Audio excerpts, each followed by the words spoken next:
Busog kay Jesus. Alas 4 pa lang ng madaling araw, gising na si Nanay Nita. Araw-araw siyang pumupunta sa kanto para bumili ng mainit na pandesal.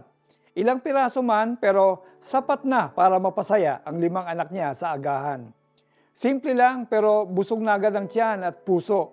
Kaligayahan kasi ni Nanay Nita na makitang hindi gutom na papasok sa eskwela ang kanyang mga anak. Sa ating buhay, hindi lang tiyan ang nagugutom, puso rin. Hindi mo ba napapansin?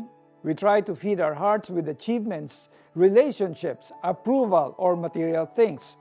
Yet, at the end of the day, may kulang pa rin. That's why Jesus said, I am the bread of life. Hindi lang siya nagbibigay ng pagkain, siya mismo ang pagkain ng ating kaluluwa. Ang verse na ito ay imbitasyon ni Jesus na lumapit tayo sa Kanya para mapunuan ang gutom at uhaw ng ating kaluluwa. When we come to Him, we're not just temporarily satisfied. We're made whole. He fills the hunger we can't even describe. Si Jesus ay hindi lang parang merienda na panandali ang pampabusog. He is our daily soul-satisfying sustenance. And His beautiful promise, whoever believes in me will never go hungry.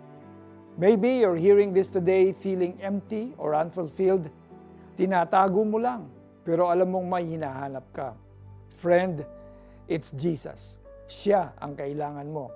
Accept His invitation for you today. He wants to give you blessings far beyond material things.